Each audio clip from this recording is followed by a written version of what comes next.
Hello everybody, welcome back to MyRetroTat. How the devil are you? It's been a really long time. I'm sorry about that. I had the previously mentioned technical difficulties. Then I uploaded that gargantuan video with the matchbooks. And then I just got really busy with work, and now, fortunately, I've tested positive for COVID, so I'm not actually allowed to go to work for a couple of days. So I thought I'd get back on it and make some videos for you guys. I've missed you. I've been desperate to make some new videos. So yeah, I thought we'd kick things off with a good-sized bang. Let me turn my inspection lamp on a moment, because the lighting in here does not do this thing justice. Nor does that. I might have been gone a while, but I'm still rubbish at making videos. How are we going to do? There we go.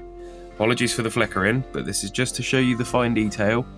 This is a circa 1960s Metamec automatic rewinding clock. And it's got one of the coolest names ever. This is known as an atomic eye clock, for obvious reasons. Isn't it gorgeous? We'll get to some sort of facts and info in a moment. But look at the depth of it. It weighs a ton, by the way. You can just make out a very elegant, small little Metamec logo there. It's gorgeous. It's heavy, but it's gorgeous. Right, let me turn this off a moment, and I'll give you some facts and figures. So Metamec began as a spin-off, like a subsidy, of the Gentique furniture manufacturing company. Gentique were based in Norfolk, and Metamec spun off in around 1941. There's been a degree of Wikipedia research here, because obviously, as you can imagine, these companies aren't exactly easy to dig up info on. Anyway, I presume they made steel casements, probably hardware, handles, things like that, in their early days. Metamec, from what I can gather, is a portmanteau of metal and mechanical. And then they made their first mains-powered mantelpiece clock in 1947. So they were actually fairly late to the game, but I think that gave them a certain something, because they'd started from scratch. They didn't really have many traditions that I can see, because every Metamec clock I've ever seen is absolutely outrageous. This is actually fairly tame by comparison, and this is still one of my very favourite pieces that I have. And this is a shining example of British mid-century modern design. We could do it too. I know the Americans really had the Jetsons thing nailed down, but we could do it as well. This one, like I say, these were around in the sort of 60s. They came in a variety of different colours and finishes, which I thought was nice as well. They did one that this backing here was like a really pale white wood with black inserts. They did a teak one. They also did one with like a lime green mica, and then this mottled, almost looked like frosted glass, also all in green. Really just great looking, striking styling. I love the numbers. The numbers have got a real Gucci atmosphere to them. Yeah, just lovely. They were also famous makers of the Sunburst Clock over here.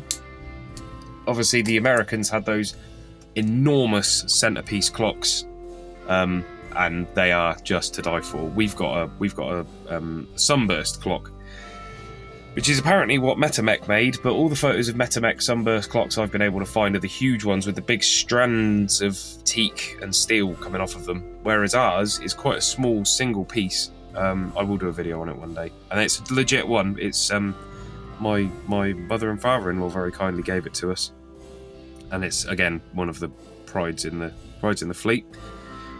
Yeah. So this is a faux marble. It looks like a poured resin to me. It looks very much like the modern modelling resin, but it's an early iteration of that. So I don't know if it's a phenolic resin or if it is an actual legit plastic. But these are all different. So that isn't like printed on and then covered with a resin. That is inherent to the actual material. That also makes it extremely dense. Yeah. So it's the other thing that I really love about this clock, and the thing I'm going to show you in a moment, is the movement. So when I got this, my parents gave this to me. They didn't have the space for it at home. I think they picked it up at an auto jumble for a couple of quid. Anyway, they gave it to me and it didn't work initially. And I took the back off and found one of the most insane mechanisms I've ever seen inside a clock. Let's crack on with that now, actually. Oh, actually, just before I do, the other thing I noted, Metamec are still around. A bit like Pifco, they're not really the same company they used to be. The works moved from Norfolk to, I think, Derbyshire or somewhere like that in about 1994. They've been a pretty much different company since then.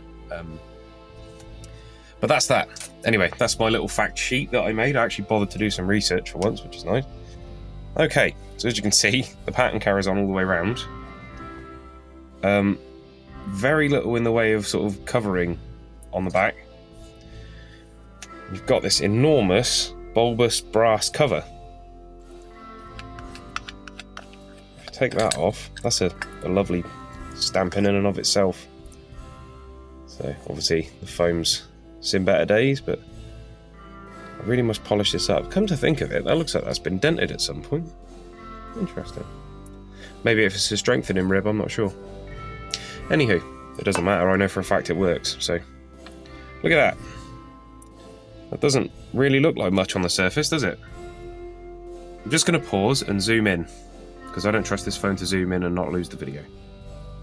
Okay, so this is a Kienzl auto rewind mechanism. Movement. Sorry, where are my manners? As you can see, there's this enormous beast of a solenoid in there, and then all the delicate work inside. So, what happens with an auto reverse mechanism is there's a weighted pendulum that works its way slowly round with a contact point on it. And once it reaches the end of the contact point and touches, the solenoid grabs a charge from the battery and slaps the pendulum back round, and it gradually works its way back. I might be using the incorrect terms. Be kind. I'm not a clock mechanic. This is purely to just show off the fascinating design. Right. So if you look in there, careful. I'm going to put a battery in this in a moment. Once I finish deafening you all. Right, is that going to focus? You'll see in a moment when I put the battery in what I mean. It's got this lovely screw terminal, like so. I've just put a dead battery in there, haven't I? Sorry folks, I'm out of practice. Just give me one hot minute. I've got thousands of batteries because I seem to have thousands of very power-hungry old gadgets. So, yes, the battery compartment's in better days. Right, keep an eye out because when this makes contact, you'll hear a thud. If I put the battery up right, I put that in backwards. If I put that in backwards, that'll be the first time I ever have.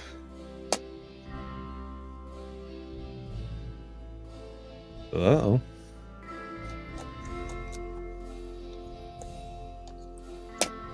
This is where we discover it broken.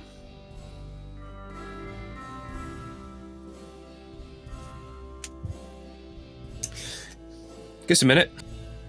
Right, let's try this again. Thinking there may just be a little bit of corrosion on the terminals. Keep watching this mechanism in the background.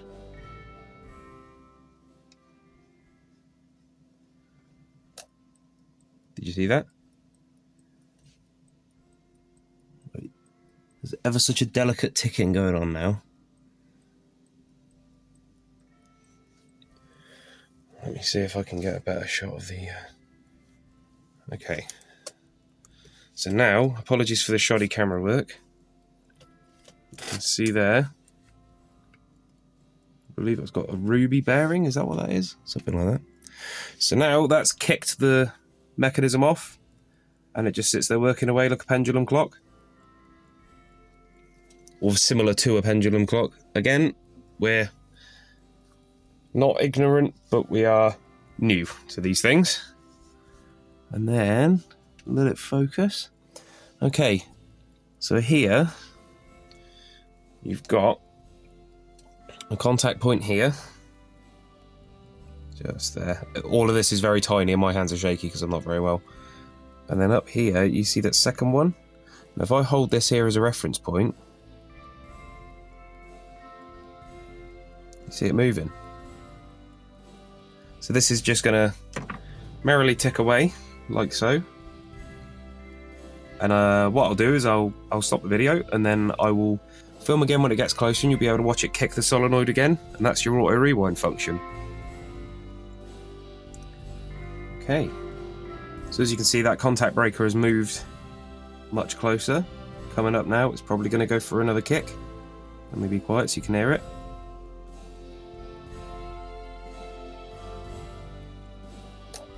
There she goes.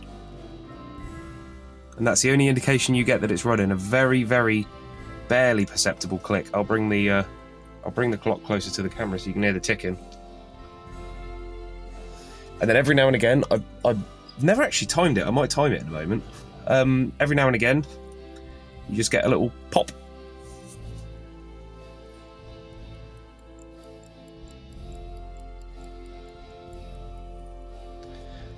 And I actually feel there may be some people out there into this sort of stuff that know more than me. I feel like that's a really energy efficient little way of accurately measuring the time.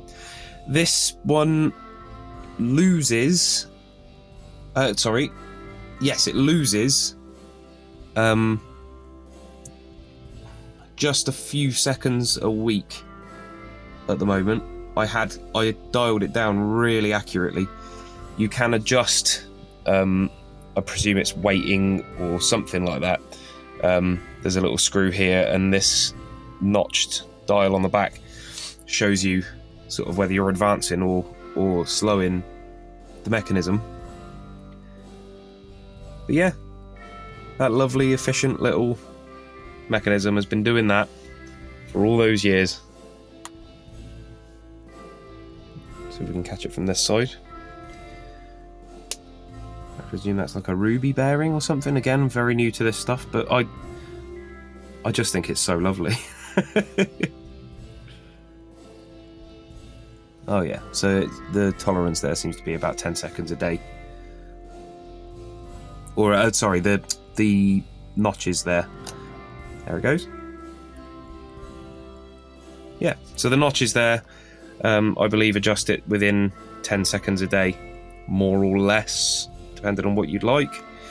That seemed to be the sweet spot for it last time I had it operating. I try not to run it needlessly, to be honest with you. If we got a special occasion, people coming around and things, I will set the time on it and run it, just because it's a nice thing to have. But I also don't want to beat the devil out of the mechanism needlessly. It's getting on in age now.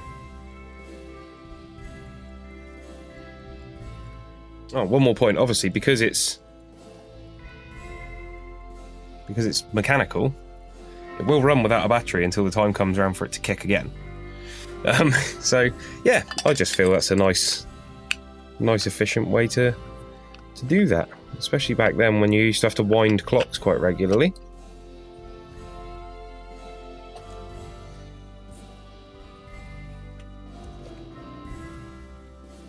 I think it's beautiful. New round of videos coming. Thank you for watching. Nice to see you, and I hope you enjoyed looking at this as much as I enjoy owning it. Take care. All the best.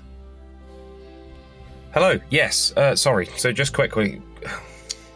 Gotcha. Yeah, just quick. So there's mine. This is that lovely lime green on mottled glass look. Oh, there's a few. Oh yeah, there's the other one. Oh my goodness. Just there. Lovely. There was another with a dark teak back backing that I've since lost. We had some... Oh! Interesting. That looks like that was a manual winding one. The plot thickens. This is what I love about mid-century modern things. So many iterations. Look at how crazy their designs were. I love that people provide these photos because obviously a lot they're rare. They're getting rarer by the day. People look at them and go, "Oh, I don't want that old tat," and they throw it away, and that's that. There's one of their Starburst items. Just beautiful. Anyway, happy hunting, guys. Get out there and dig at car boot sales. Try and find some of this stuff because it needs saving and it can often be had for very little. Yeah. Thanks.